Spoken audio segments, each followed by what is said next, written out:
아이들 설교를 마치고 이렇게 설교하려고 그러면요, 꼭 질문을 해야 될 것 같은 느낌 들어요. 잘 들으셨나? 홍은영 교우님, 규화 엄마죠? 네, 규화는 잘 들었는데 홍은영 교우님은 좁은 문이란 무엇이죠? 네, 너무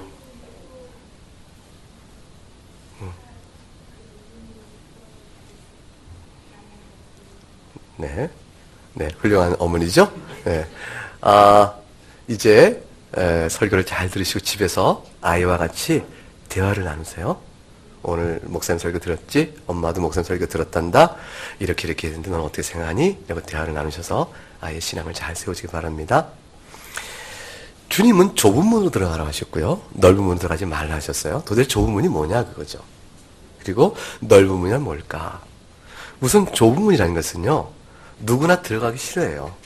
그렇기 때문에 사람들이 자연적인 본성으로는 택하지 않을 길이에요.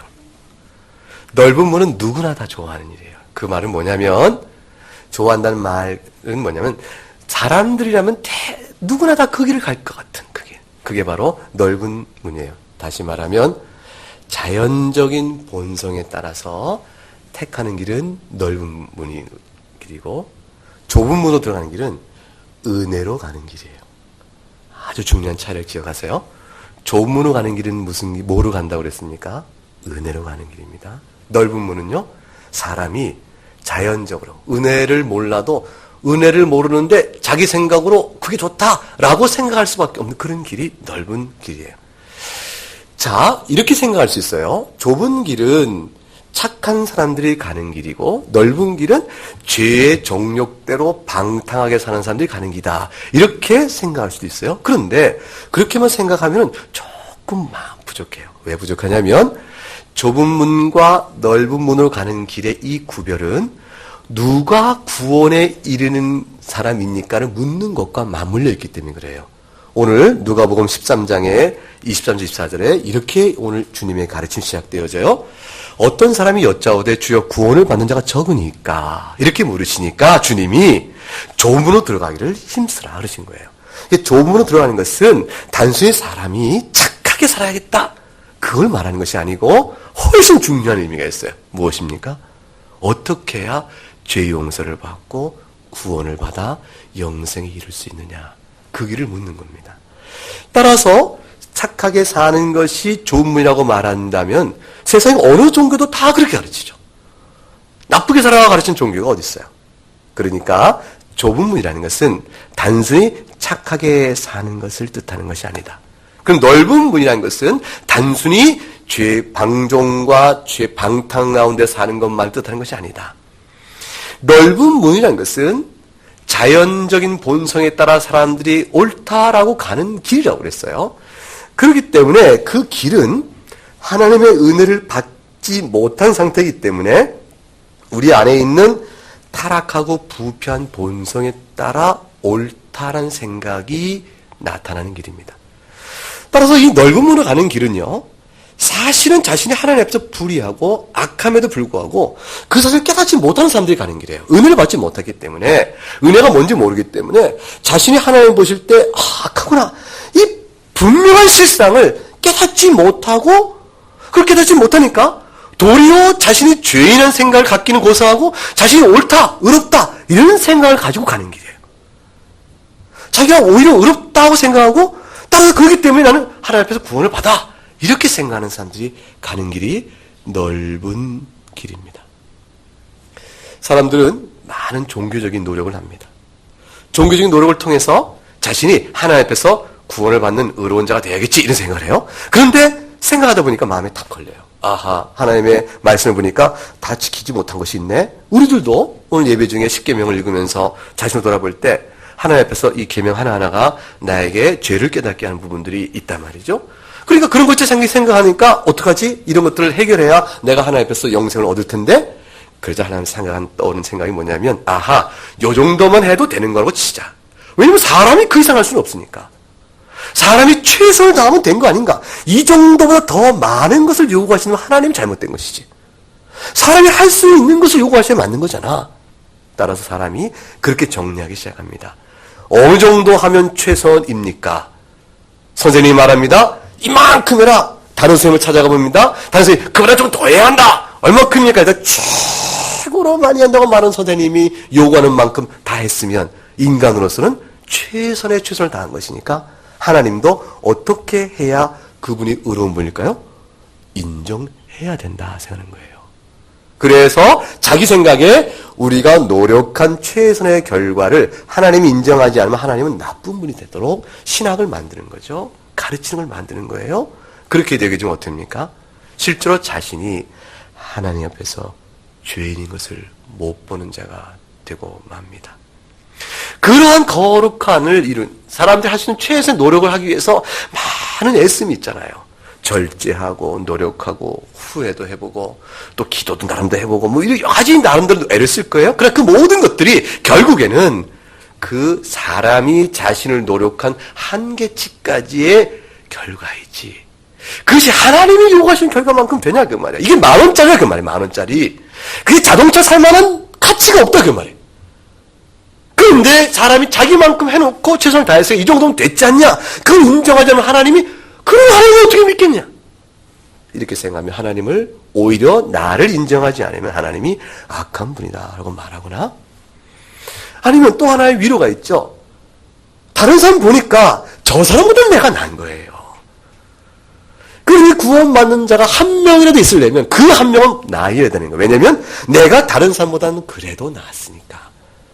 이 판단으로 자신을 세워갑니다. 만일 다른 사람보다 내가 나은 나의 모습을 하나님이 인정하지 않는다면 하나님은 공의 하나님이 아니신 게 되는 거죠. 하나님이시려면 하나님이 공의로운 하나님이라면 나의 최선의 노력을 인정하셔야 되는 것이고 그것이 또한 다른 사람보다 낫다는 사실을 인정해야 한다. 이렇게 주장합니다. 그리고 그것이 생명길이라 믿고 나가면 넓은 길입니다. 이것이 넓은 길이 되는 까닭은 아무리 자기가 그렇게 애를 써도 10,000원짜리로 자동차 사려는 무모한 짓이요. 동시에 자기가 어떤 자인지를 그 노력과 판단 속에서 바르게 보지 못하기 때문에 그래요. 자, 오늘 마태복음 7장 13절에 좁음으로 들어가라 이런 말씀 주시고 나서 12절에 이런 말씀이 나옵니다. 읽어볼까요? 시작. 그러므로 무엇이든지 남에게 대접을 받고자 한 대로 너희도 남을 대접하라. 이것이 율법이요 선지자니라. 이 말씀을 통해서 좁음으로 들어가기 합당한 자가 율법을 지킨다면 율법의 요구가 얼만큼 필요한 것인가를 말씀해 줍니다.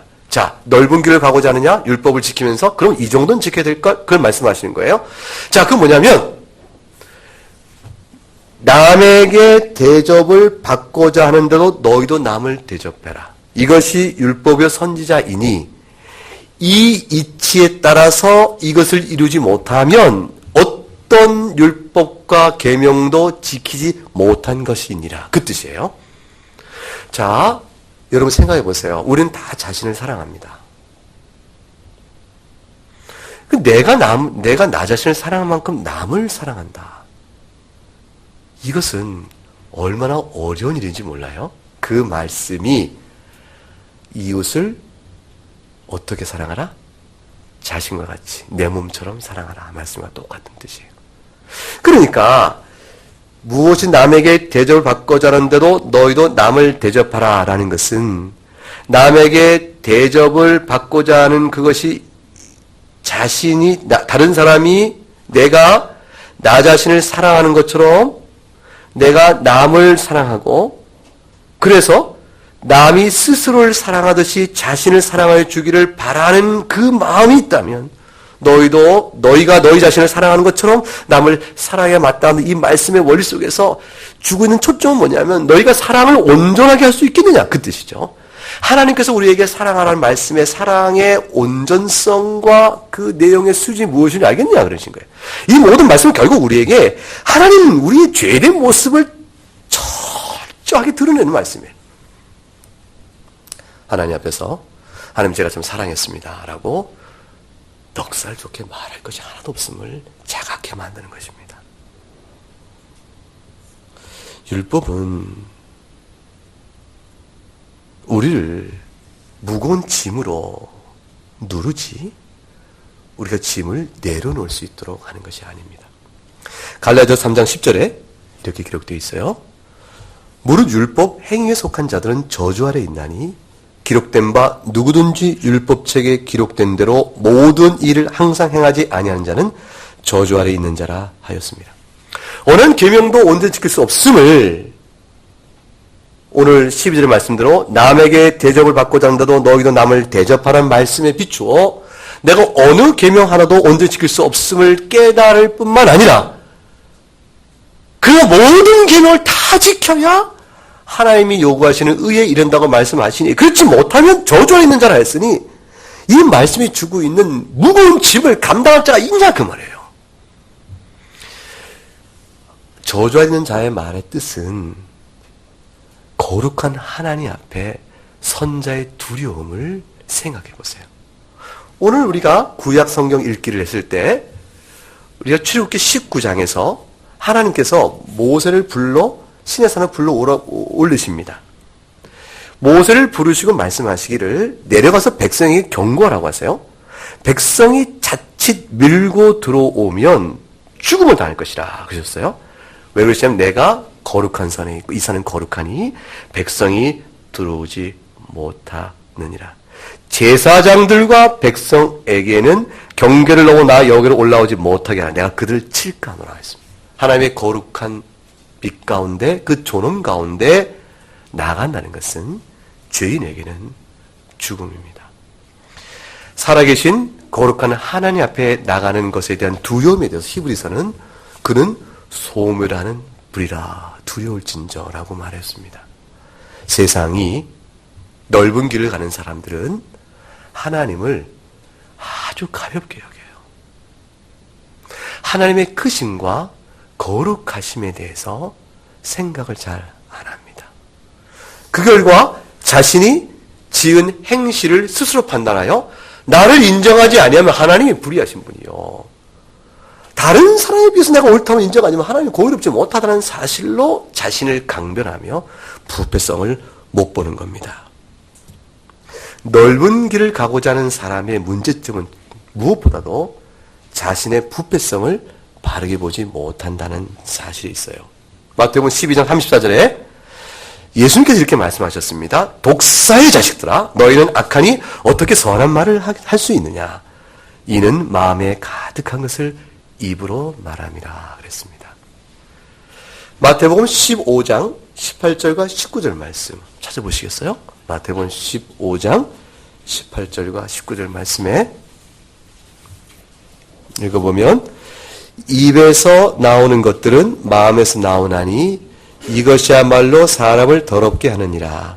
마음에서 나오는 것은 악한 생각과 살인과 간음과 음란과 도둑질과 거짓 증언과 비방이니 그랬습니다.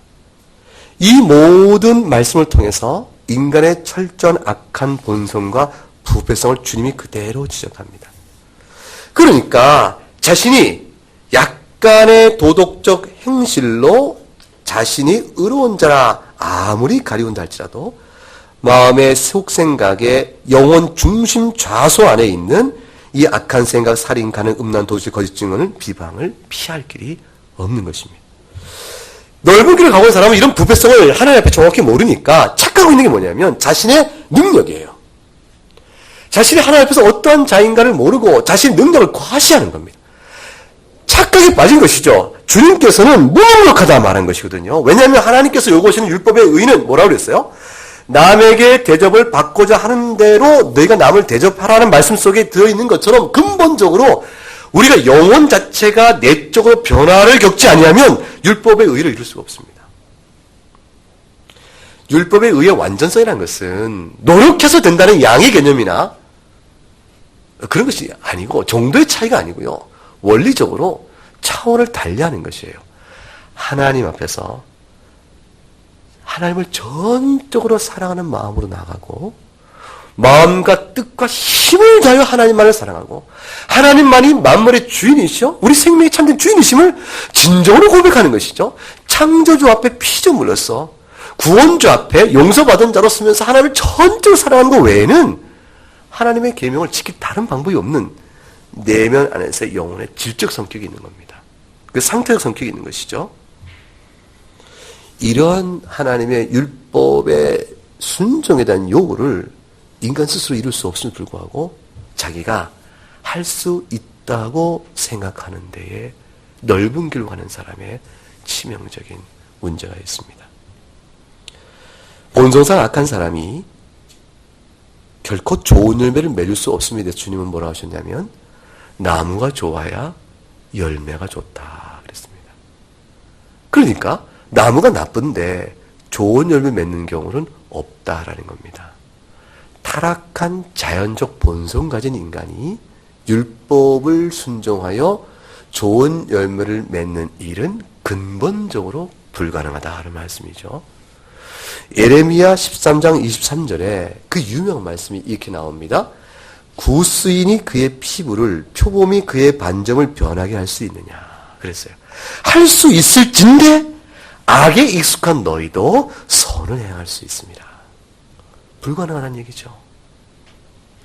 예레미야 17장 9절 10절에 만물보다 거짓되고 심히 부패한 것은 마음이라 누가 능히 이를 알리려마는 하나님은 너희 심장과 피부를 들여다보시고 너희 행위와 그 행실대로 보응하실 것이라. 불가능하다는 말씀을 합니다. 이 불가능하다는 말씀의 뜻을 욥기 11장에 가게 되면 너무나도 하나님께서 위트가 있게 풍자적으로 말씀하셨어요. 허망한 죄인이 자신이 의로인 자인 줄 아는 그 미련함을 빗대어 낙이 새끼라 그랬어요. 들락이 새끼와 같다 그랬어요. 들락이 새끼니까 낙이가 들에서 마음대로 야생을 해요. 자기 멋대로 고집 부리며 다닙니다. 가르쳐도 길들이기가 어렵고 어지간한 동물은 그 정도 조련했으면 말을 들을 만 이놈은 도무지 말을 듣지 않는 겁니다. 아무리 가르쳐도 소용없는 미련함과 강팍함, 그 완악함을 들어서 들락이 새끼와 같다 그렇게 말씀하셨어요. 이게 인간의 본성의 한계입니다. 무능력의 한계입니다. 넓은 길은 답이 아닌 거예요. 그렇게 허망한 자신의 모습을 스스로 속고 있을 뿐만 아니라 동시에 자신이 어렵다고 하고 있으나 자기는 자기가 어렵다고 생각하고 있지만 하나님 보실 때 실상은 죄 중에 있어서 사실 그 속을 들여다보니까 정욕이요, 방종이요, 방탕이요 그 가운데 살아가고 있음에도 불구하고 종교적 위장과 허식으로 자신이 구원받기 합당한 자인 줄 스스로 속고 남을 속이며 그 길이 옳다고 말하니 그 길이 넓은 길이라. 그게 세상이 가는 길이란 말이에요. 모든 사람이 가는 길이란 말이에요. 하나님께서 바꿔야만 삽니다.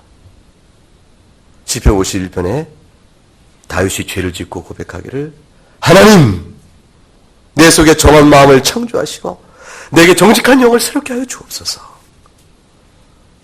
성령을 내게서 떠나가지 마게 하시고 주께서 자원한 마음을 내게 주시사 하나님 앞에 서 있는 즐거움을 내게 주옵소서.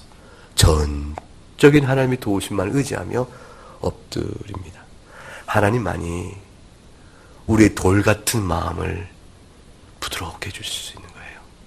완악한 마음, 그를 부드럽게 해줄 수 있는 겁니다.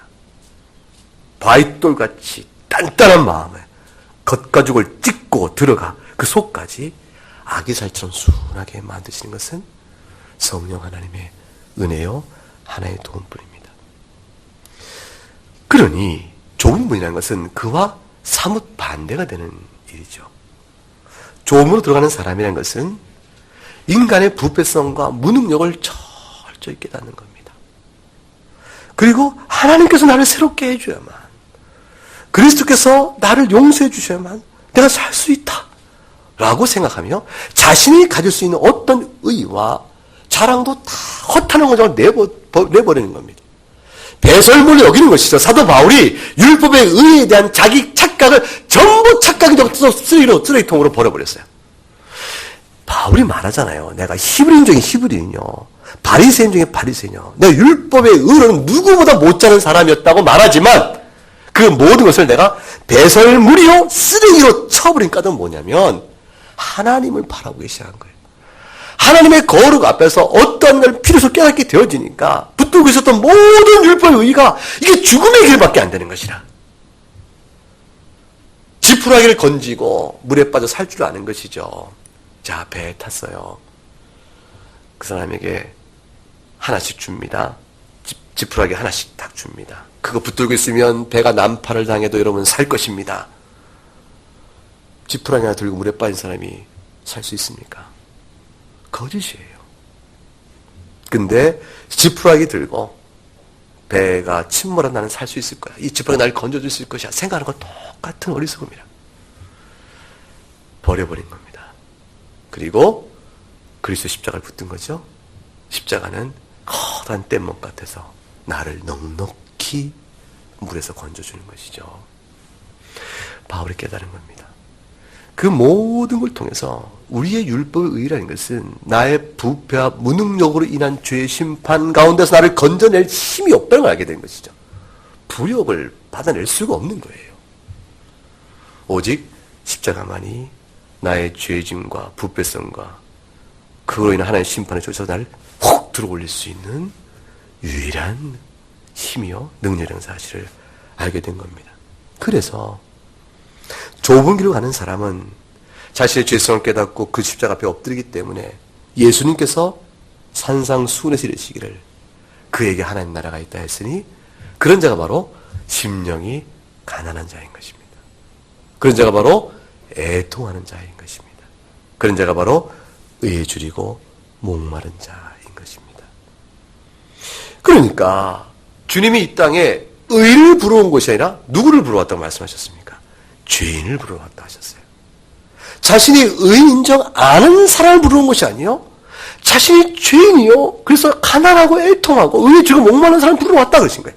그래서 뜻밖의 역설이 벌어지기 시작하는 것이죠. 세리나 창기와 같은 죄인이 사는 일이 벌어지고 자신이 의나 자처했던 사람들은 전부 죽고 마는 일이 벌어지고 마는 것입니다. 하나님의 공평과 공의가 무너져 버린 것 같죠? 어떻게 종교적 의의로 자신을 무장한 성실한 사람들을 멸망시키시고 지중해 샀던 사람들을 구원하시는가? 이런 엉뚱한 결론이 나온다고 발악을 하겠지만 자신이 건강하다는 사람에게 의사가 뭐가 필요하겠냐 그러시는 것이에요. 병들었다는 사람에게 의사가 필요한 것이라. 좁은 길로 간다는 것은 넓은 길과 그 영혼 근본이 다릅니다. 수고하고 무거운 짐진 자다 다 내게로 오라 하셨어요. 좁은 길로 가는 사람은 율법의 멍에로 인해서 얼마나 큰 짐이 자신 어깨에 있는가를 아는 사람들입니다. 그러니까 회개를 하는 사람이니까 하나님의 율법의 앞에서 자신이 영원한 진노 아래 있는 자인 줄을 철저히 깨닫는 사람이죠. 그 무거운 짐을 어찌할 바가 없는 거예요. 이걸 어떻게 하면 좋겠냐 그 말이에요. 예수님께서 십자가 앞에 내려놓으라 하시고 예수님이 새로운 십자가를 짊어주시는 거예요. 율법을 내려주시고 그리스도의 십자가를 짊어지어주신 겁니다. 좁은 길로 가는 사람은 돌이키는 사람이에요. 넓은 길로 가다가 아닐세 하고 돌아서는 거예요. 좁은 길 찾아가는 것이죠. 세상 사람이 다 조롱할 거예요. 아, 이 사람아, 그 길이 아닐세.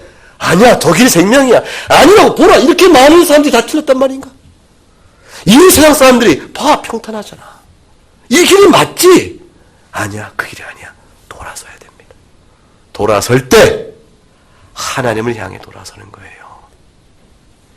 하나님을 향해 돌아서는 걸 때 탕자가 마침내 자기의 비참함을 깨닫고 아버지에게 돌아오듯 돌아오는 사람이에요. 이 아들이 죽었다가 이젠 살아나시고 잃었다가 다시 찾았다. 아버지가 기뻐한 것처럼 하나님께서 우리를 죽은 자였다가 다시 살아났고 잃었다가 다시 찾았다. 우리를 품어주는 그 하나님의 자비와 긍휼 앞에 나가는 사람, 그게 바로 좁은 문으로 가는 것이라 말할 수 있습니다. 그리고 좁은 문으로 가는 사람은 죄로 인한 모든 짐을 예수 십자가에 내려놓고 예수 십자가 믿음으로 말미암아 전적인 죄의 용서를 받아 누리는 사람이라 할 수 있어요.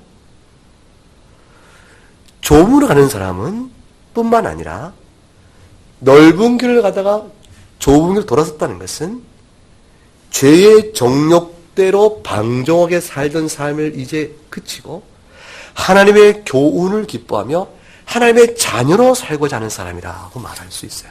그것을 바로 돌이킴이라 말할 수 있습니다. 이 돌이킴이 바로 회개입니다. 즉 자기를 부인하고 십자가를 지는 것이라고 볼 수가 있어요. 자, 자기를 부인한다는 말의 첫 번째 의미는 나로 말미암는 것이 아니라 구원은 하나님께로 온다는 사실을 철저히 인정하는 것이 자기 부인의 첫 걸음이요.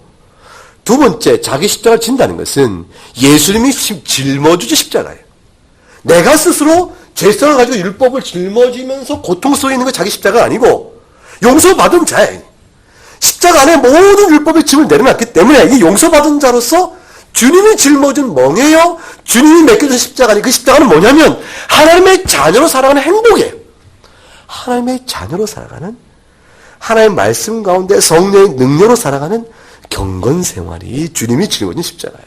이거는 무거운 짐이 아니라고 그랬어요. 용서받은 자가 살아가는 행복이요. 옛사람을 벗어버리고 새 사람으로 살아가는 것이죠.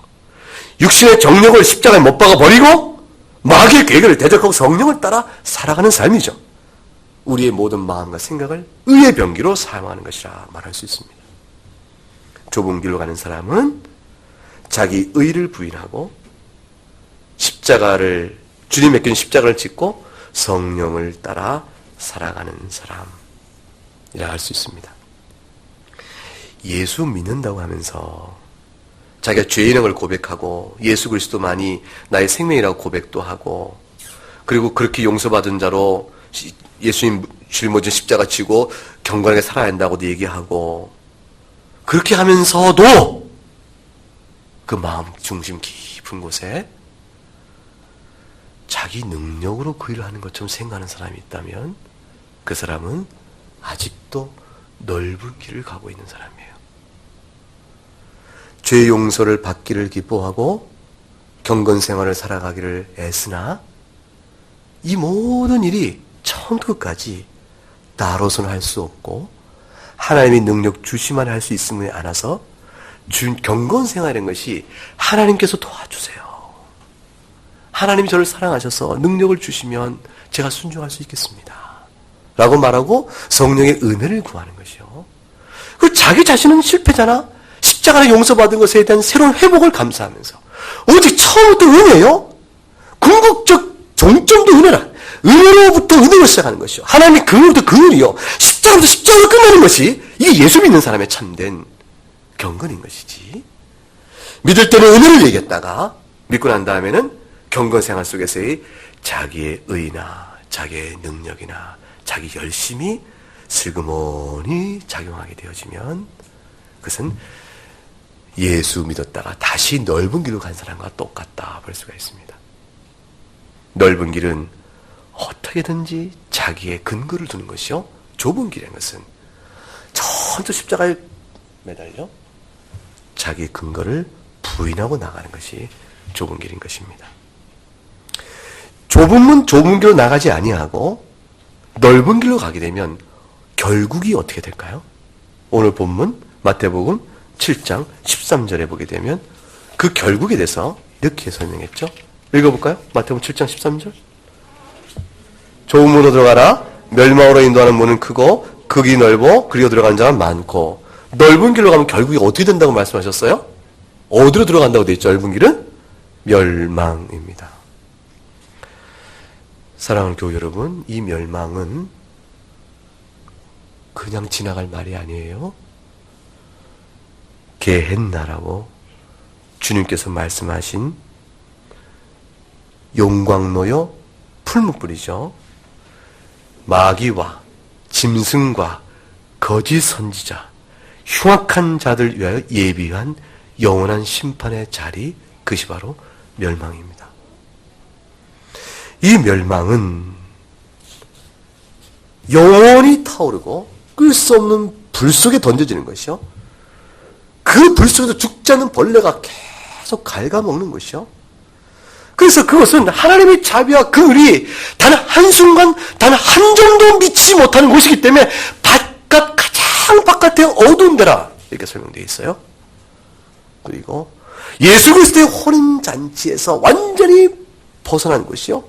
따라서 그것은 죽고 감옥과 같은 것이에요. 그곳에서는 오직 슬픔과 이를감의 고통만이 있는 것이요. 썩어짐만이 있는 곳이라. 하나님의 교통과 그리스도에 주시는 어떤 은총도 생각할 수 없는 것이 바로 멸망입니다. 사람이 살아가는 인생길은 두 가지로 갈리는 것이에요. 좁은 문으로 들어가면 14절에 생명으로 인도한다 했습니다. 이 생명은 하나님과 지극한 복이신 하나님, 거룩하신 그 하나님, 참 빛 되신 그 하나님 안에서 나도 빛으로 존재하는 것이에요. 우리가 빛이냐 그 말이에요. 지금 내 인생이 빛이냐 그 말이에요. 결코 빛됨이 비춰지면 부패성이 보일 수밖에 없는 우리지만 십자가로 인하여 거룩한 그리스도의 흰 옷을 입고 그날의 나를 완전히 거룩하게 만드셔서 하나님과 그 빛 가운데 들어가도 우리를 이끄시는 일, 이게 바로 좋은 문인데 이 좋은 문이 바로 나 스스로 죄인 줄 알고 그리스도를 의지하는 사람, 그리스도를 믿고 나가는 사람, 그 행실 때문에 고통 가운데 주 앞에 도우심을 구하는 사람, 내 능력이 아니라 하나님의 능력으로만 살 수 있다고 고백하는 사람, 그런 사람이 바로 그날의 그 은혜를 잊게 될 것이라고 말합니다. 자, 여러분이 예수 믿는 사람이고 여기 하나님의 예배에 나온 여러분들은 다 좁은 문으로 들어가는 사람이지요. 근데 좁은 문으로 들어가는 사람이면서도 혹시 옛사람의 흔적이 남아있어서 넓은 길로 가듯이 착각하면서 좁은 길을 가고 있는 혹시 분이 없을까 생각을 해볼 필요가 있습니다. 그런 사람은요, 좁은 문으로 가는 길을 가면서 넓은 길을 갈 때 가졌던 구원에 대한 이해의 생각을 슬그머니 집어넣고 스스로 부딪혀가는 어려운 생활을 하게 됩니다. 어떤 것일까요? 자, 한번 생각해 보세요. 질문해 보겠습니다. 누구에게 물을지 몰라요? 잘 들으세요. 여러분이 하나님을 사랑하고 하나님의 교훈을 더욱더 잘 지키고자 경건생활에 힘을 쓰면 그렇게 더 쓸수록 하나님이 여러분을 더욱더 기뻐하실 거야 라고 생각하나요?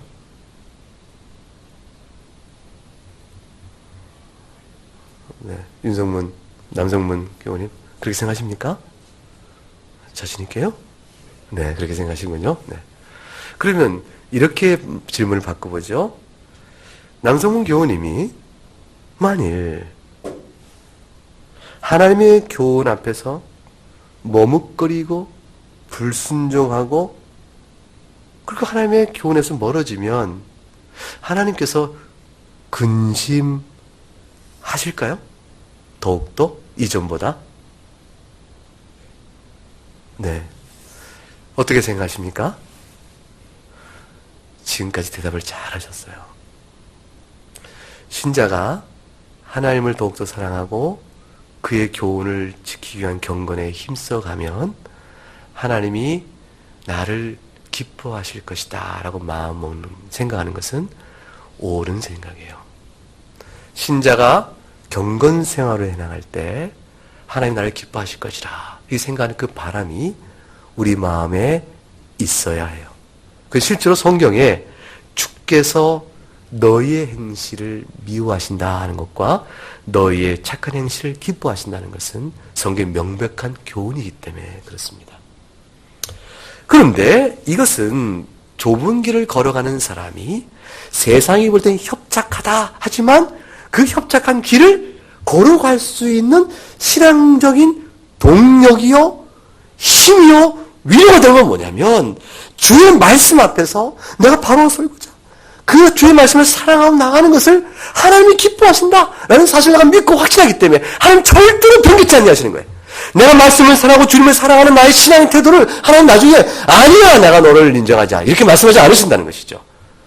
우리가 하나님을 사랑하는 나의 마음인 것을 하나님 기뻐하세요. 그것이 조목이라고 하는 우리의 힘이요 위로요 동력이 됩니다. 그런데 그리스도 안에 누려지는 이 모든 일이 만일 이렇게 생각한다면 어때요? 똑같은 질문 같지만 다시 뒤집어 물어봐요. 내가 하나님의 교훈에서 머뭇거리거나 불순종하거나 멀어지면 하나님께서 나를 근심하시고 뿐만 아니라 미워하셔서 결코 나를 사랑하지 않으심으로 나를 하나님의 자녀 되면서 끌어내실 거야. 이렇게 생각하면 어때요? 맞아요? 틀려요? 틀린 겁니다.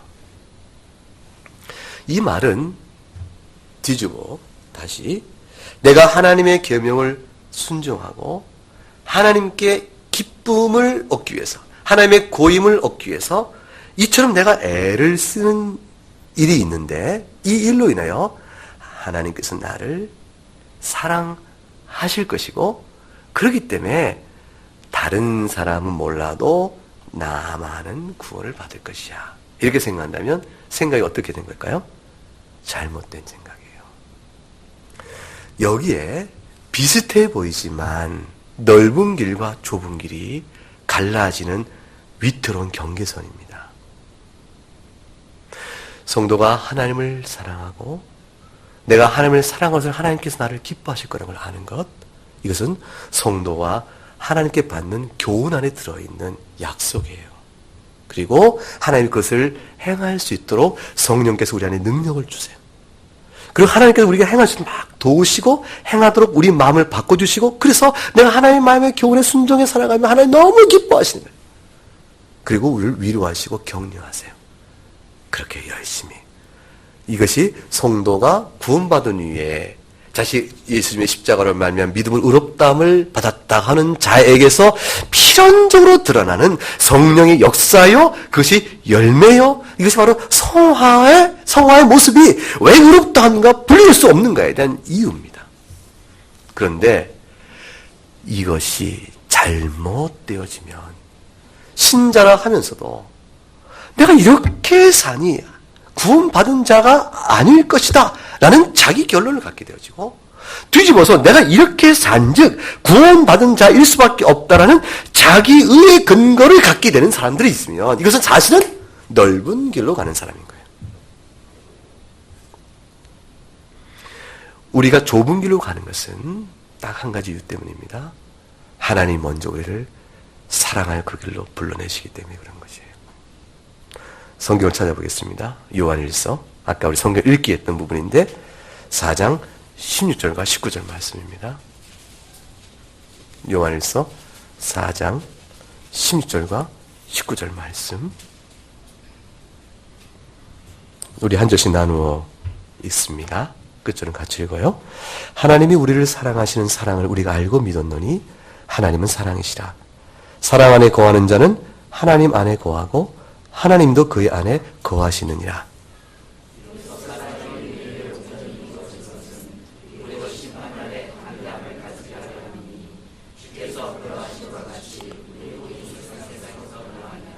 사랑 안에 두려움이 없고 온전한 사랑이 두려움을 내쫓나니 두려움에는 형벌이 있음이라. 두려워하는 자는 사랑 안에서 온전히 이루지 못하였느니라. 우리가 사랑함은 그가 먼저 우리를 사랑하셨습니다. 결국 정리해봅니다. 좁은 위로 가는 사람은 내가 하나님을 사랑하였으니 하나님이 나를 사랑하셔야 마땅하다라고 생각하는 사람이 아닙니다. 내가 하나님을 사랑해서 하나님 나를 사랑해야 마땅하다고 생각하는 사람은 넓은 길을 가는 사람이에요. 자신이 하나님을 사랑했다는 것은 10,000원짜리밖에 안 되는 아무 가치가 없는 것인데 10,000원짜리 가치가 없다는 것이 아니라 자동차를 사겠다는 것에 비해서 아무것도 가치가 없듯 하나님의 의의 나라의 백성이 되기에 아무 가치가 없는 것임에 불구하고 그것을 들고서 내가 이리 했으니 하나님 나를 사랑해야 한다 라고 생각하는 자들이 가는 길입니다. 그 길들의 가장 큰 위험성은 그 속임수 때문에, 그 생각 때문에 하나님이 보실 때 자신이 얼마나 비참한 죄인이요, 악인이요, 영원한 진노 안에 있는 자인 줄을 모르고 가니 그것이 악에 악을 더하는 일로 가게 되어진다는 점에서 그것이 갖는 치명적인 결함이 있습니다. 그러나 좁으로 들어가는 사람은 반대가 되는 것이죠. 하나님이 나를 먼저 사랑하였으니 우리 또한 하나님을 사랑하는 게 마땅하다 하여 하나님의 사랑에 대한 경험이 무엇이에요? 나는 죄인이요 멸망자인데 하나님 나를 그리스도로 용서하셨습니다 라고 믿고 나가는 것이라. 그래서 하나님을 사랑하는 것이 무엇이겠어요? 그러므로 주의 교훈대로 순종하기를 원하며 나아가는 것인데, 근데 그 순종이 본래 자신의 능력으로 될 수 없다는 사실을 너무 잘 아는 것이죠. 그것조차도 하나님 내게 은혜를 주셔서 행하는 것이구나. 그러니 성도의 행복이 무엇이냐? 좁은 길을 걸어가며 세상이 볼 때는 협착한 길이지만 내가 볼 때는 주와 함께 동행하는 행복자의 길인 줄 알고 나가는 것이라. 그것이 바로 좁은 길이 되는 것입니다. 세상은 이 길을 조롱합니다. 세상은 이 길을 어리석다고 말합니다. 바로 우리를 미련한 자라고 말하는 것이죠. 마지막으로 날 때까지 오직 예수, 오직 은혜, 오직 믿음, 오직 하나님의 영광만이 신앙의 알파요 오메가요 처음과 끝임을 생각하시고 중심 속에서 그리스도가 베푸는 십자가 안에서 쉼을 얻고 감사 나갈 수 있기를 바랍니다. 의롭지 않고 신실합지 않은 것 때문에 우리 마음에 근심은 있으나 그 근심이 내 영혼의 용서받은 행복을 갉아먹지 않도록 하셔야 할 것입니다. 거꾸로 용서받은 것에 희망을 노래하며 자신이 하나님 앞에서 근심에 마땅한 부르심의 십자가를 외면하거나 돌아보지 않는 어리석은 자가 되지 않아야 할 것이다. 왜냐하면 그런 자는 결코 성도의 행복과 즐거움을 맛볼 수 없는 자가 될 것이기 때문입니다. 그러면 좁은 길을 끝까지 걸어가지 못할 수 있잖아요.